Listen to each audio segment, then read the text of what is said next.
આજકાલ કરતા 30 વર્ષ પૂરા થઈ ગયા। બીજેપીની સરકાર બનતી આવી, નગરપાલિકા એમની, ગ્રામ પંચાયત એમની, લોકસભા એમની, વિધાનસભા એમની, મહાનગરપાલિકા બધું જ એમના માણસો ચૂંટાય છે। અને બધી જ જગ્યાએ આપણામાંથી જ બધા લોકોએ એમને મત આપી અને બેસાડ્યા।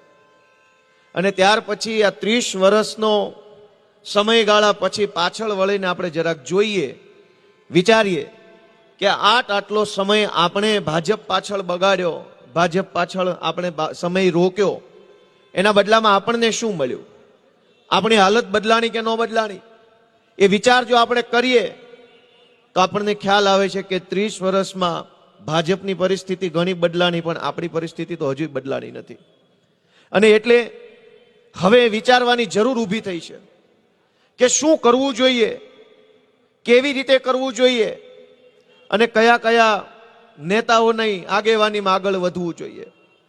આજ આમ આદમી પાર્ટી ગુજરાતભરની અંદર એક નવી આશા, વિશ્વાસ અને અપેક્ષાનું પ્રતીક બનીને આગળ વધી રહી છે।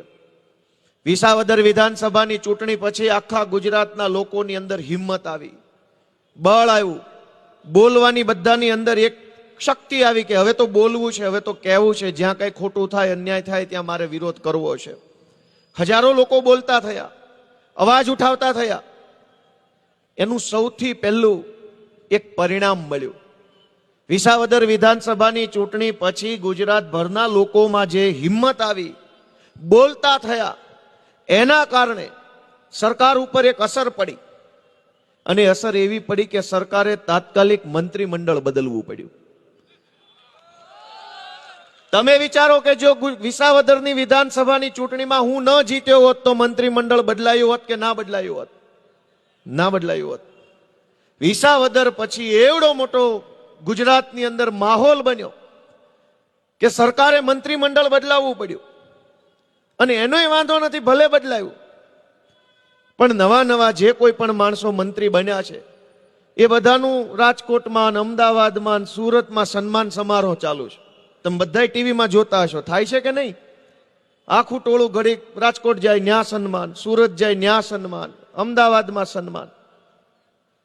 મારે ખાલી એટલો જ પ્રશ્ન જનતા સમક્ષ મૂકવો છે કે આ નવા મંત્રી જેને બનાવ્યા એ બહુ હોશિયાર છે, ટેલેન્ટેડ છે, બહુ ભણેલા ગણેલા, અનુભવી, જબરજસ્ત બુદ્ધિશાળી છે એટલે મંત્રી બનાવ્યા છે કે ગામમાં સૌથી ગાંડામાં ગાંડા અને લાયકાત વગરના છે એટલે બનાવ્યા? તમે તમારા મનથી વિચારો। તમારું મન એમ કે ગુજરાતના શિક્ષણ મંત્રી જેને બનાવ્યા એ ગુજરાતનો ટેલેન્ટેડ માણસ છે, શાનદાર બુદ્ધિશાળી માણસ છે એટલે બનાવ્યો છે, એવું જો તમારા હૈયા ઉપર હાથ રાખીને તમે માનતા હો તો હું તમારી માન્યતા સાથે સંમત છું।